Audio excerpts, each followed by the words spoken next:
Everybody, it's Doom here from Dungeons and Doom Biscuit. And what I have are a bunch of cows. Four. And there were 3 cow models that did not make the cut. None of my cows were particularly good, except for this one was okay. And this one was okay. I had to do a fair amount of scraping, and I didn't get all the flash off them. And I tried to get some flash off of these ones, too. These are terrible. But those were the best 4 I had, and I didn't feel like ripping into a bunch of boxes of stuff that I haven't opened for a while to look for more. So I picked these 4, and I had 3 more different models that were way, way worse than these, believe it or not. I don't know where these came from, so I'm not going to try to tell you if they were a good deal or not. Knowing me, they probably were. But, I was going to do the wrong thing there. Hold on. The first thing I want to do, though, is I want to get a base coat on these cows. So for my base coat, I'm going to use this chocolate bar, which is like a reddish brown. And I'm going to use my some water here. And I'm just going to get a thin coat all over these guys. And that thin coat is going to darken them up to an extent, but it's also going to leave some of the natural shading from the way that I dry brushed them with white after I base coated them with that primer red.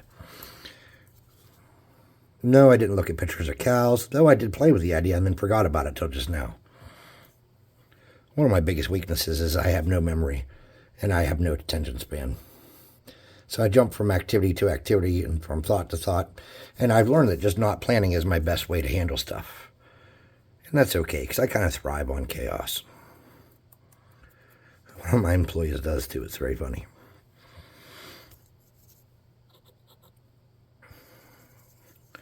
So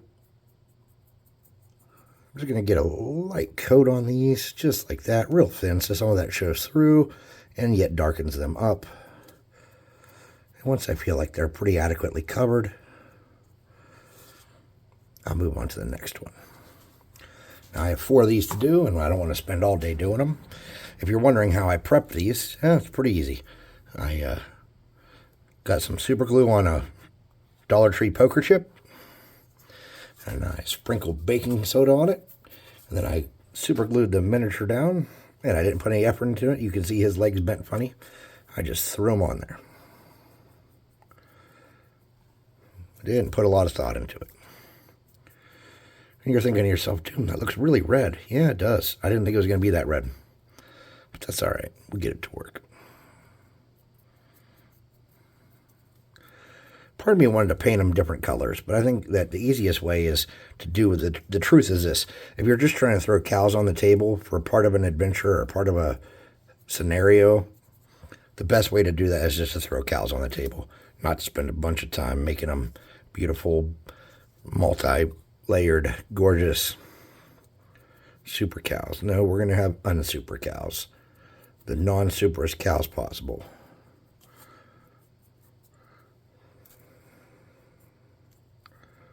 Okay, I think we're pretty close. Let's get under the legs here. Okay. Well, we got 2 down, 2 to go. Let me get a little more paint in my lid here.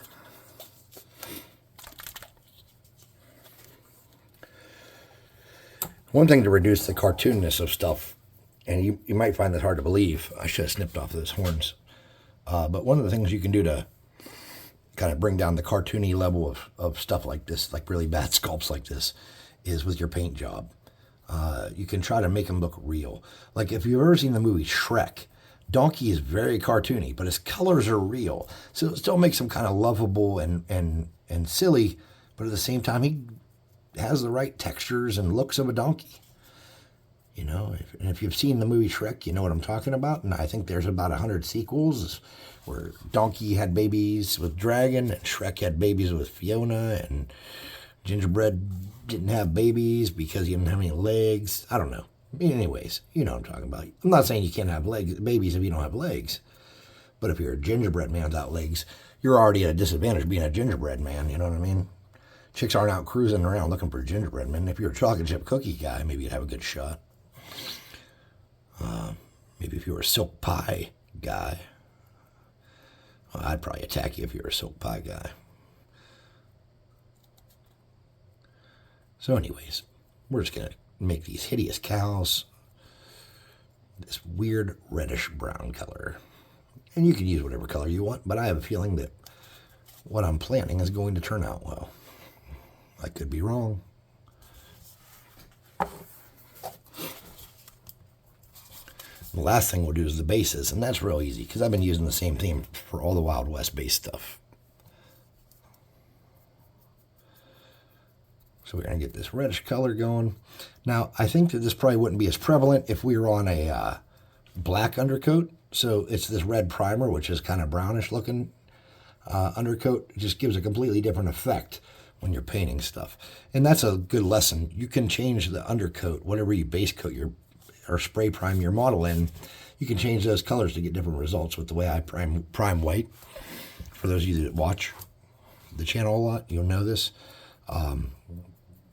I do prefer black as a generic way to go, but for the Western stuff, brown has been, this primer red brown has been better.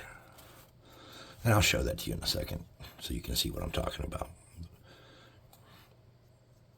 I mean, it's not any cheaper or anything. It's still, but a lot of people will say you can use any can of spray paint. I don't agree.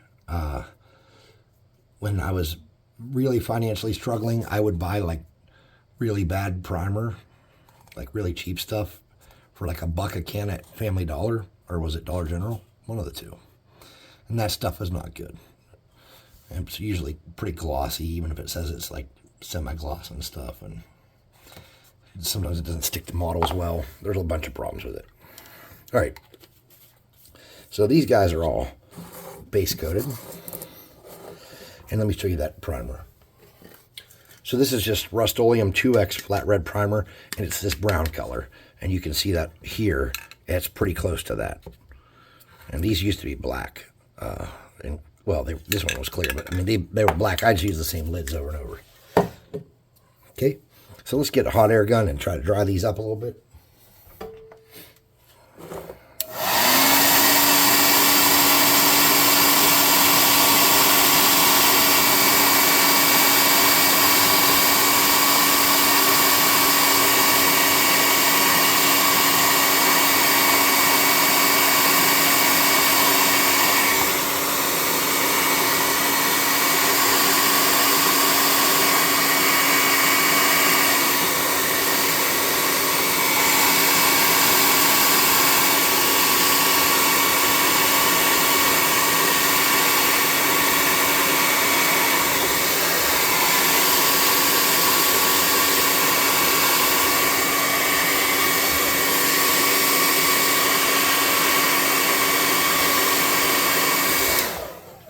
That's pretty dry. They're not perfectly dry, but they're ballpark.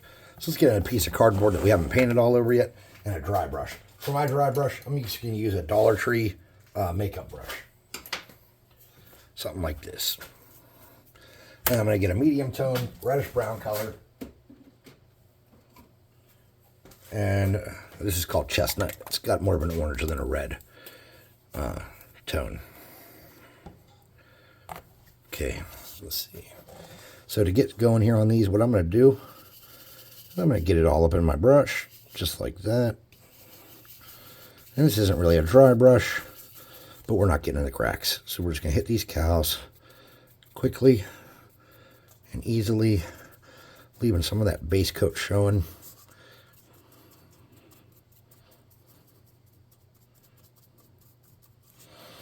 Just like that. We're going to get under there.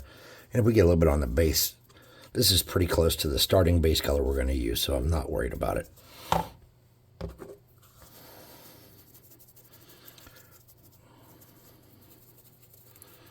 This cow looks kind of buff.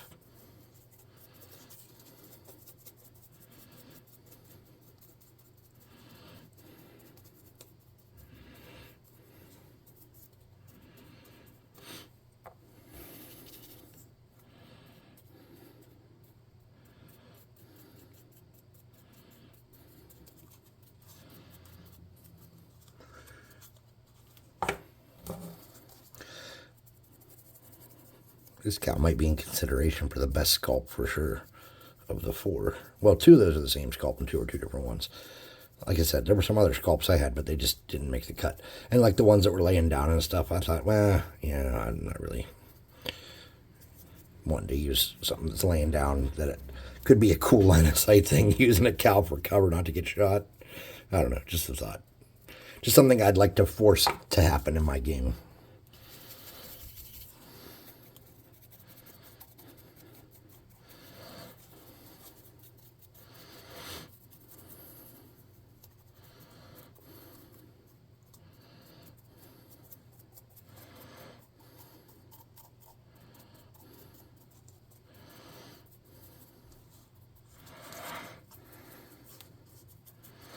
Okay, and they're all looking pretty constant at that point. I'm not unhappy with them. But before we do the hooves and shit, let's go one more step.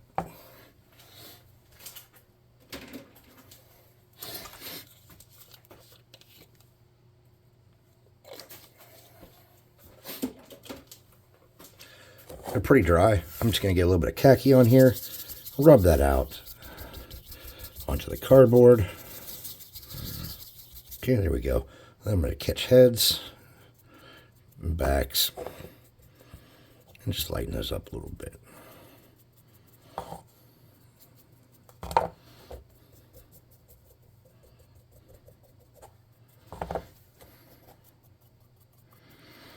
Just like that.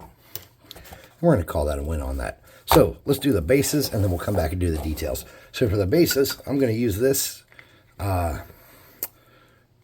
deep brown from the Dollar Tree because I've been using this for all my Wild West stuff. And I'm just going to use a chunky brush here. This is a size 3. And it's not the size 3 Doom brush I always use. It's just a plastic bristle, kind of the cheapest brush money can buy kind of brush. I don't know where I got it even. So it must have been just part of some pack or somebody handed me some brushes, which you'd be surprised at how often people in my life are like, hey, I have some paintbrushes. Do you want them? And I'm like, yeah. Free paintbrushes? Hell, even if I'm just giving them my kids free paintbrushes or free paintbrushes, right? Though now that my kids are getting into working on miniatures and terrain and stuff, it's hard to teach them which of their brushes are good for that and which are for, which are for what. Because they just want to use like the nicest brush they have on everything. And I'm like, stop. You guys have like 3 nice brushes. Stop. My 7-year-old's, well, he's what, 7? Yeah. He's the worst. The dude's got 12 projects going at any time. He reminds me of his mother. Now, my 8-year-old, he's like me. He tries to have 1 or 2 projects going in multiple stages of each. Instead of having 15 potential projects going, he's got a couple in the works that are going to be done at this point. And he even has kind of an idea when he's going to get them done, too. He's more like me. I am the kind of guy that, though I might have 4 or 5 projects going, which anymore since the YouTube channel I don't really, but there was a time. I know when I'm going to be done with them. I know what they're going to look like, and I have an idea what I'm trying to accomplish. And a lot of times, I have 4 or 5 going because of dry times and cure times and stuff like that. So, if you're one of those people that starts 500 projects and never finishes one, here's my advice. Take at least half of those projects that you're not sure when you actually think you could finish them. I'm not saying get all of them, but half of them at least, maybe most of them.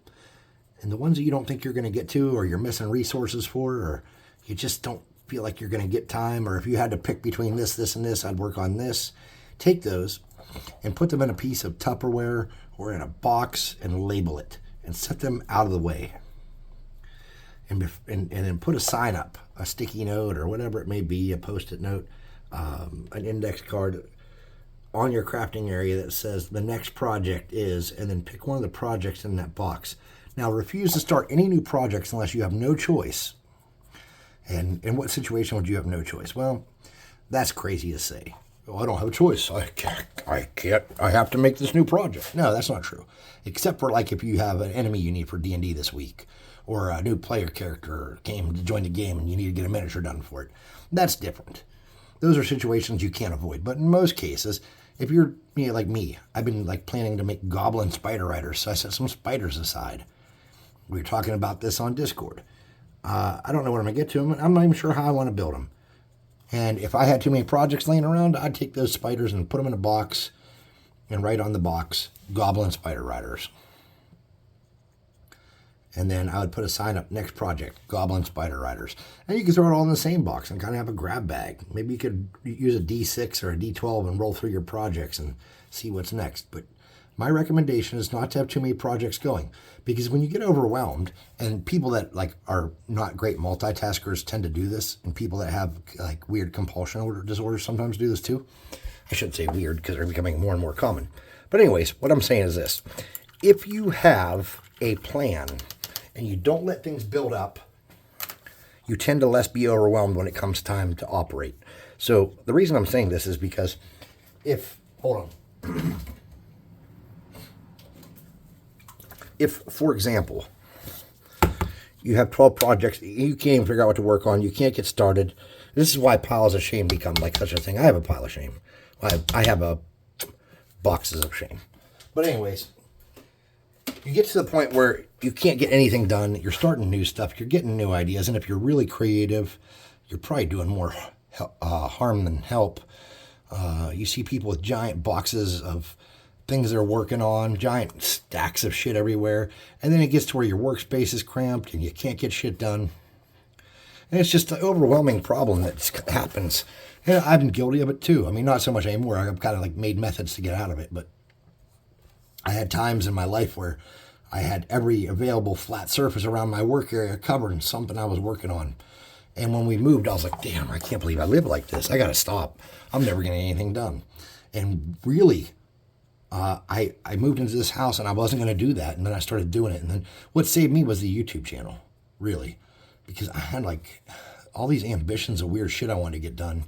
And then making the YouTube channel, I needed a space to work. I needed a space to throw shit down when I was done with it, so I didn't have to put it away, so I didn't have to edit, and I didn't have to do other shit. You know, I just wanted to get going and make the next video. So YouTube really helped me like clean up my act on that a lot. Thanks, YouTube. Or thanks those of you that watch. By the way, Legion of Doom's taken, I'm sure. So for the people that were answering the question of what the community should call themselves, Legion of Doom has got to be out, because I'm almost certain that Ed McMahon, or whatever his name is for wrestling, owns that. I think it's Ed McMahon's his name. I'm not sure. Now we're starting to get some progress here. That's a lot more than I needed. That happened.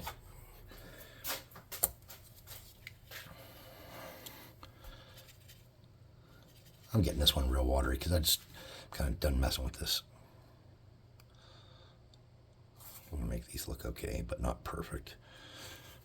And as I start on each one, I'm just going to grab a little swab of new paint to lighten it up somewhat. And then I'm just going to kind of pull that around and break up any real patterns I created the first time through. That's too much of a pattern there. It looked like a cow pattern on the base.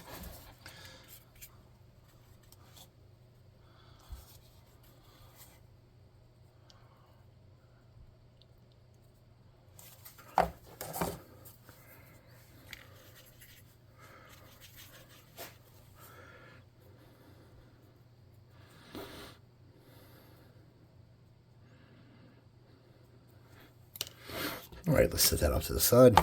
Let's get some hot air on these bases and start to dry those up so we can do the hooves next. And these don't have to be perfectly dry. We just want them to be dry-ish. And if you hear me speak, I can never finish like an entire conversation anyways, because there's no one to keep me on track. I'm just talking into the aether, and then at some point later in time, you're listening to it. So I often get off topic without anybody to keep me kind of grounded in where I'm supposed to be. One-sided conversations for me, I don't know how many times this has happened in a video where I'll start talking about something and get completely sidetracked. And that's how my projects used to be until I found a method to, maybe I should apply that method to my thoughts. I don't know how I would.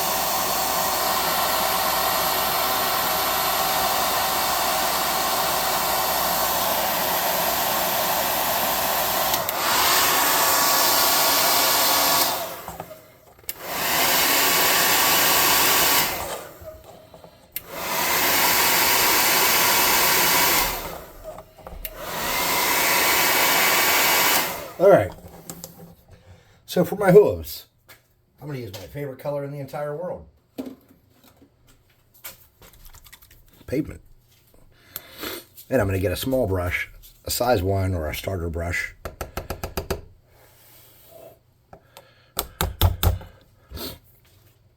And I'm going to carefully swath some. Damn you, there's a bubble. I'm going to swath some pavement on here carefully.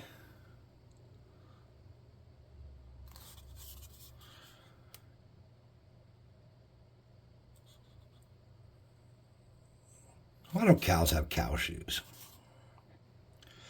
Little booties. Get my cow pair of Nikes.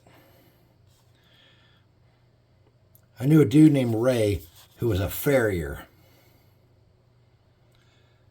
Farrier is what you call people that shoe horses, if you didn't know. And he had a business called Raybox. And he wanted me to make like a Reebok logo for him. Like that looked kind of like the Reebok logo, but like a little bit different. And he was going to use it as his trademark. And I'm like, yeah, you might not want to do that, man. I did make him, and I didn't even charge him, actually. Well, his wife did bake me a pie. But I did make him a logo. And then he ended up deciding not to copyright it. And that's fine. You know, I would say if someone's going to take their time to make you a logo, why don't you be a dude and not decide not to copyright it because someone steals it? If they like it and it's not copyrighted, then all they got to do is take a picture of it and copyright it. And there's this myth going around that you can take a picture of something and put an envelope with a timestamp and that counts as a copyright. Take that to court because I'm going to guarantee you that's probably not going to be the case. It's not expensive to copyright something. I guess it depends. I mean, if you're super duper, like, starving to death, yeah, it might cost more than you got laying in your pocket. But it's not enormously difficult to copyright something, and it's not normally enormously expensive. I'm working on a project right now. And it's kind of a secret. I do want to tell people about it because I'm excited, but I want to make sure it's coming to fruition first. But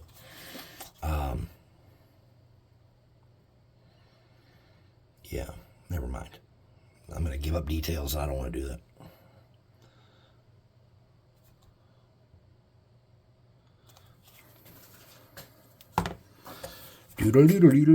I think for these fictitious magic cows that we have here, that we can give them black horns if they have horns and no horns if they don't have horns. I think all these have horns, actually. Yeah, they all do.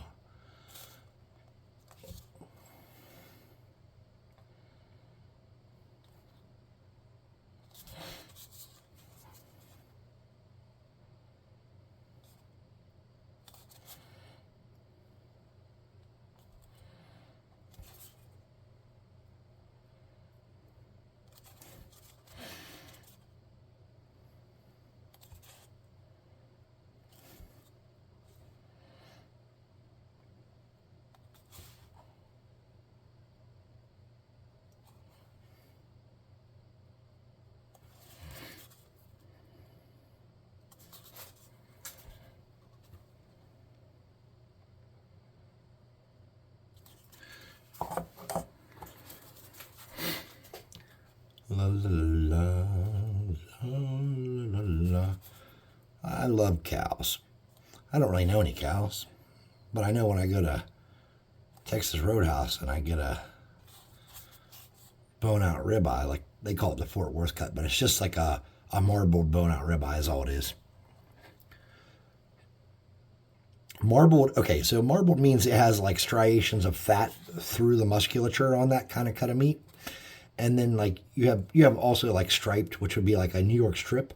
It's a much leaner cut that has a like the band of fat on the side if they serve it with it at all.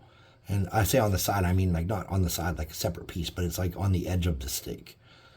So when you're talking about steak, I guess you'd have to like have been involved in some butchering to really, but you know, family, you know.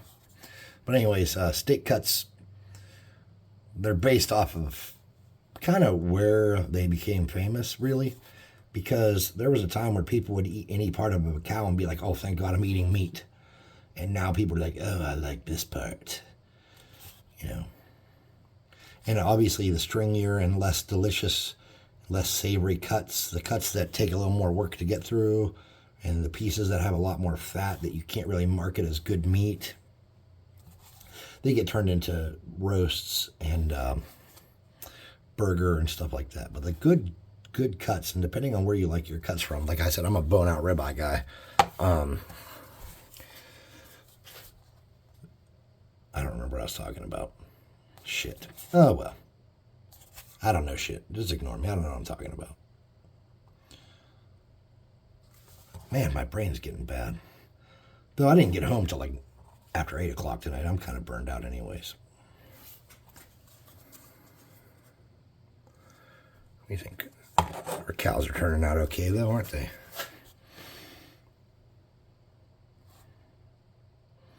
The horns on these ones are atrociously bad. If I'd have had better cows like these two to choose from, that would have been the thing. But I just didn't have any good cows. And I did spend a good 3 or 4 minutes looking at cows. So, you know, this wasn't just a quick decision.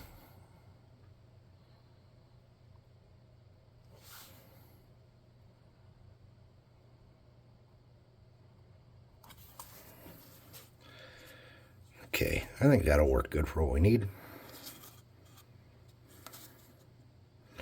So, eyes. All right.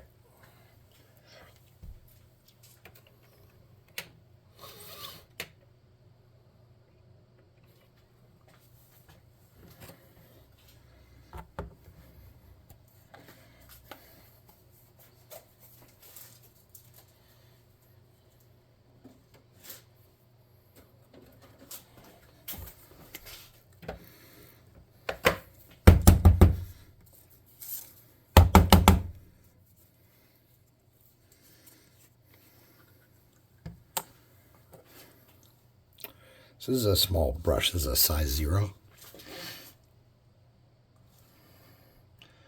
My brush is very damp.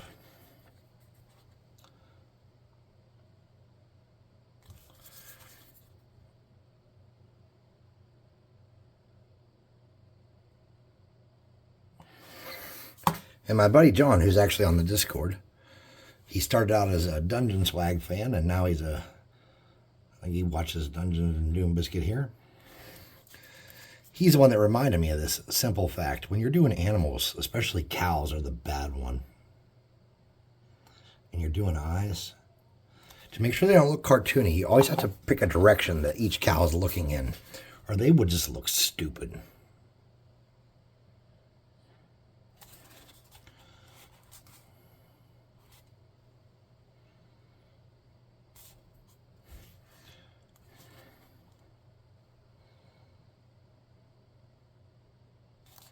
This guy's got a weird prolapsed eye sculpt there.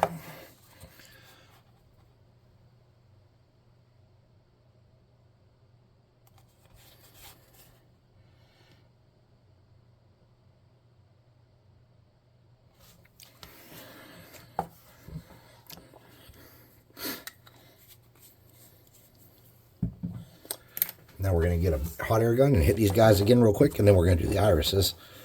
And I know you're thinking these aren't very exciting. Well, I mean, they're cows in the desert, so...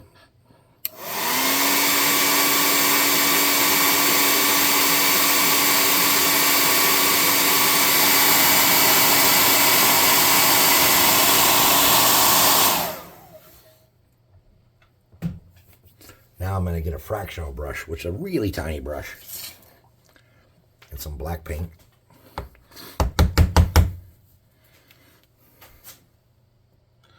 Now, what could be really fun would be to do all their eyes black and do one of them as like a random different color. So this cow's going to be looking to his left, so we're going to put his first eye looking back that way, and then we're going to come over here and do the front. And that's going to make him look slightly less cartoony. Then on this next one, we're going to make him looking down.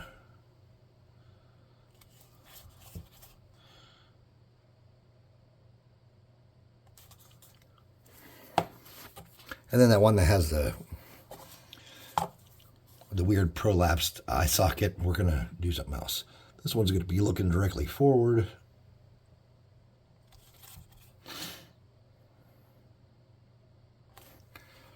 And it makes him look kind of cross-eyed and gimpy. I like it. We'll keep it. And this one's got a really, really tiny bit of eye. We're just going to make that go looking up. We're going to do the same thing on his prolapsed eye socket, make it looking up.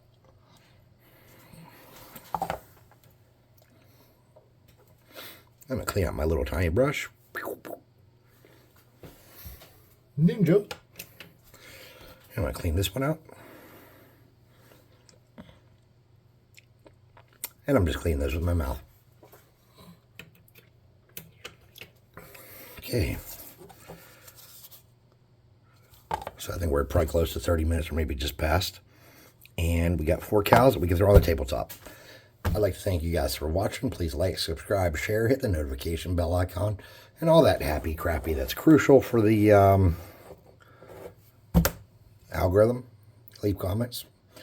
Come to the website and check out our miniatures, www.dungeon-swag.com.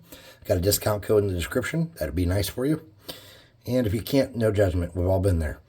And last but not least, please come to our Discord and hang out with us. Paint miniatures, show us what you're crafting, and help grow that community. I realize there's a ton of Discords out there, and some of them are actually probably better than mine, and I can accept that. But if ours is the place for you, please join us. Thanks for watching again, and we'll see you next time.